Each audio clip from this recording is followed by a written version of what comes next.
Le Seigneur soit avec vous. Bonne nouvelle de Jésus-Christ selon saint Matthieu. Matthieu au chapitre 21, les versets 33 à 43, puis 45 à 46. En ce temps-là, Jésus disait aux grands prêtres et aux anciens du peuple, « Écoutez cette parabole. Un homme était propriétaire d'un domaine. Il planta une vigne, l'entoura d'une clôture. Il creusa un pressoir et bâtit une tour de garde. Puis, il loua cette vigne à des vignerons et partit en voyage. Quand arriva le temps des fruits, il envoya ses serviteurs auprès des vignerons pour se faire remettre le produit de sa vigne. Mais les vignerons se saisirent des serviteurs, frappèrent l'un, tuèrent l'autre, lapidèrent le troisième. De nouveau, le propriétaire envoya d'autres serviteurs, plus nombreux que les premiers. Mais on les traita de la même façon. Finalement, il leur envoya son fils en se disant, « Ils respecteront mon fils. » Mais voyant le fils, les vignerons se dirent entre eux, « Voici l'héritier, venez, tuons-le, nous aurons son héritage. » Ils se saisirent de lui, le jetèrent hors de la vigne et le tuèrent. Eh bien, quand le maître de la vigne viendra, que fera-t-il à ces vignerons? On lui répond, c'est misérable, il les fera périr misérablement. Il louera la vigne à d'autres vignerons qui lui en remettront le produit en temps voulu. Jésus leur dit, n'avez-vous jamais lu dans les Écritures, la pierre qu'ont rejetée les bâtisseurs est devenue la pierre d'angle. C'est là l'œuvre du Seigneur, la merveille devant nos yeux.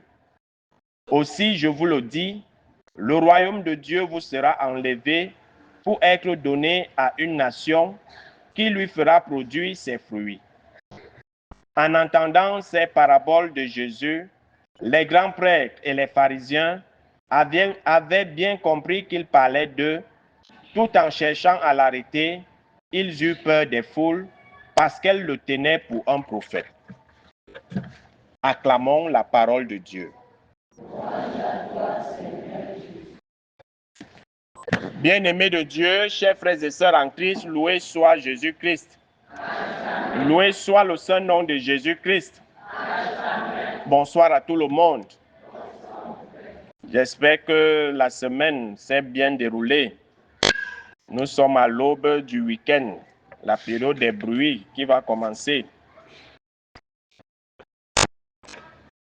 Les textes de ce soir ou de ce jour, surtout en ce qui concerne la première lecture, nous font savoir que le Seigneur écrit droit sur des lignes courtes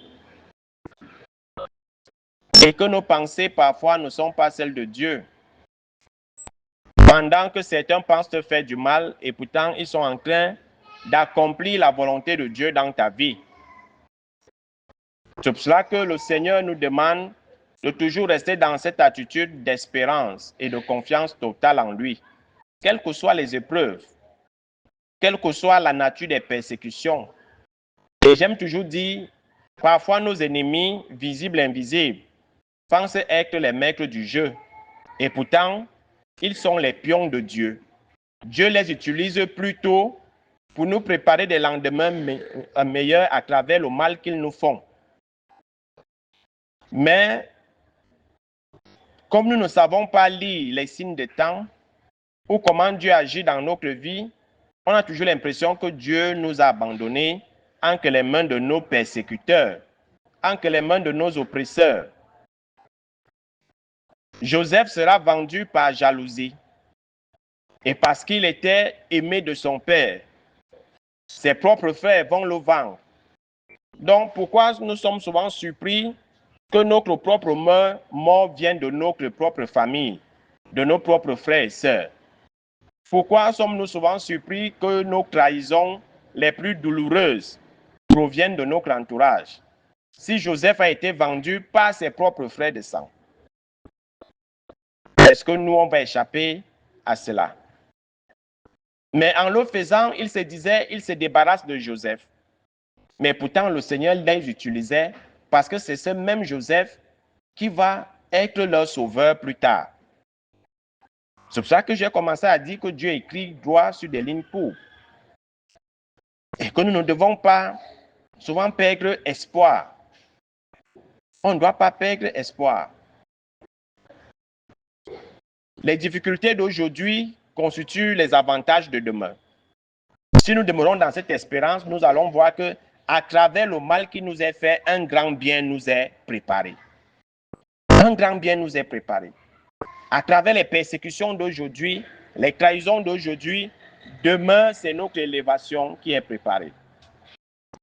Et nous devons savoir que qui se dit chrétien doit passer par son chemin de croix. Le chemin de croix de Joseph était la vente par ses frères. Il est arrivé en Égypte, on va le voir à la suite. Il a été prisonnier, esclave. Il a traversé tout son chemin de croix et à la fin, il y a eu la résurrection. Il est devenu l'intendant des biens de Pharaon de tout un pays. Et c'est lui qui a sauvé son peuple. Alors, soyons patients. Soyons patients. Et nous disons toujours que la jalousie provient de l'incapacité. Parce que toute personne jalouse, en fait, c'est un malade. C'est un malade qui s'ignore. Parce que la jalousie est produite par le péché capital qu'on appelle l'envie. Et la jalousie produit la mort, la haine. Et tout ce qu'il y a souvent avec les pratiques, le maraboutage et tout. Parce que tel te dépasse, tu ne veux pas accepter qu'il est meilleur que toi. Il faut pratiquer, il faut le jalouser, il faut le saboter, il faut salir son nom, son image et tout. Il faut médire sur lui, il faut le diffamer. Il faut monter tout le monde contre lui. Voilà le propre des jaloux. Et tout jaloux est un sorcier. Et nous le disons souvent que être jaloux, c'est être en stage pour être sorcier. Mais tout jaloux est un sorcier. Parce que quelqu'un de normal ne va pas se mettre à envier ou à jalouser son frère ou sa soeur, quel que soit son potentiel. C'est parce que nous ne croyons pas en nous-mêmes. Dieu nous a tout donné. Et je dis toujours, quand tu marches avec quelqu'un qui t'envie, fais déjà attention à cette personne. Parce que l'envie n'est pas une vertu, la vie c'est un péché capital, donc c'est un vice. C'est comment tu dis à quelqu'un que tu es en train de dire, eh, si j'étais à ta place, si moi j'étais comme toi, fais attention. La trahison se prépare déjà. Il y a déjà une jalousie qui est là, qui dort.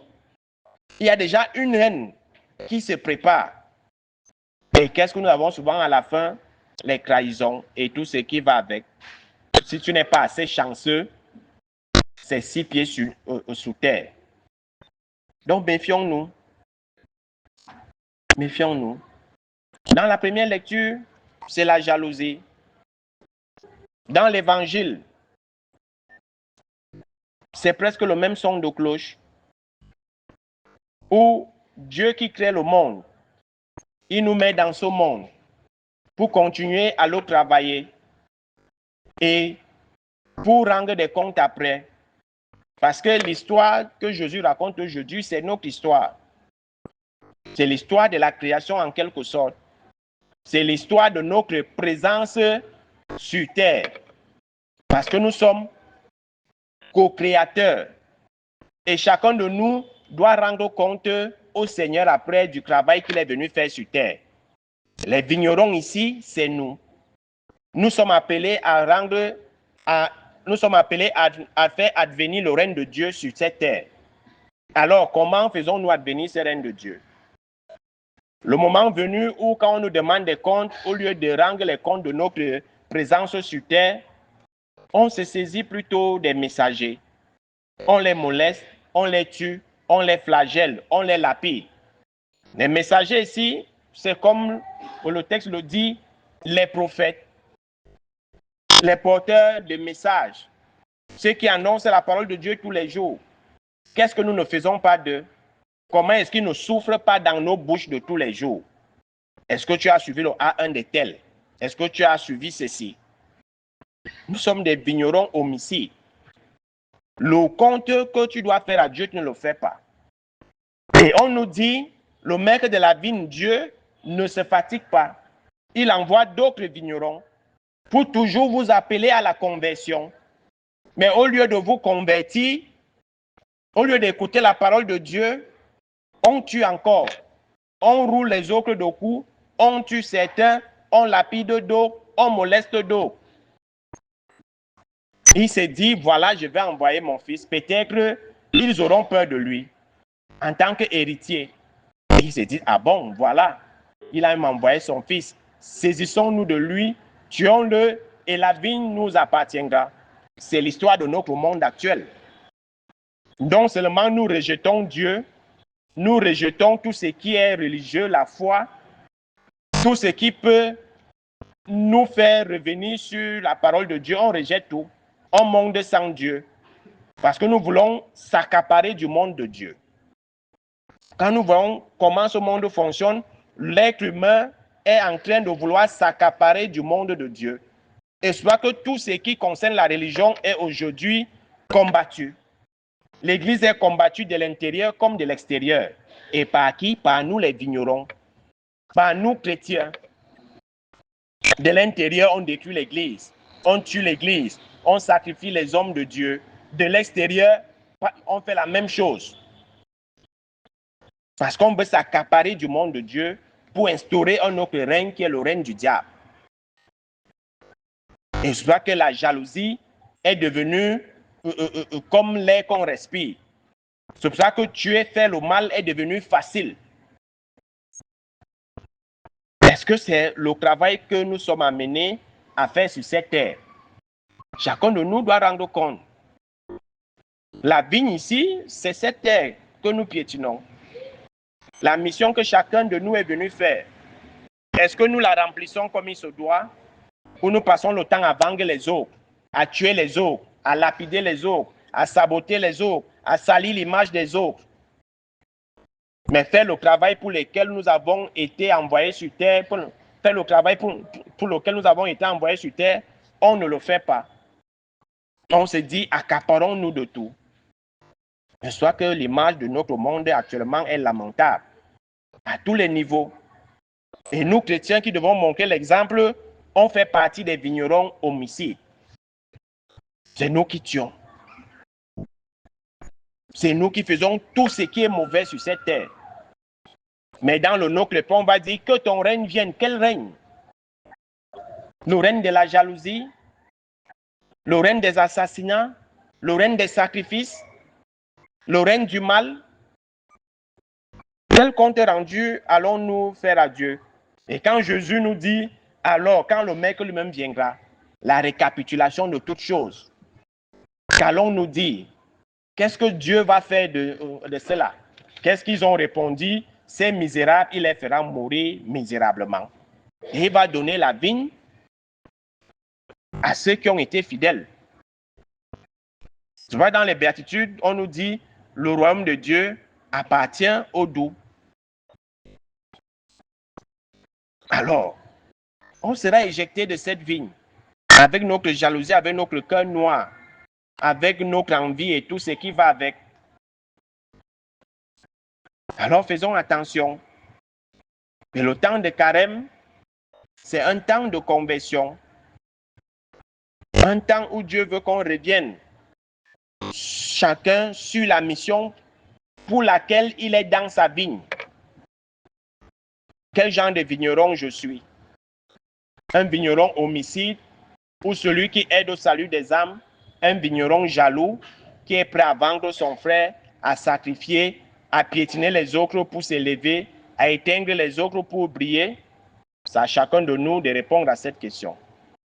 Mais que le Seigneur nous donne la grâce d'être de bons vignerons, qui en temps opportun rendront des comptes et donneront le fruit qu'ils ont récolté pour la plus grande gloire de Dieu et le salut des âmes. Loué soit Jésus-Christ.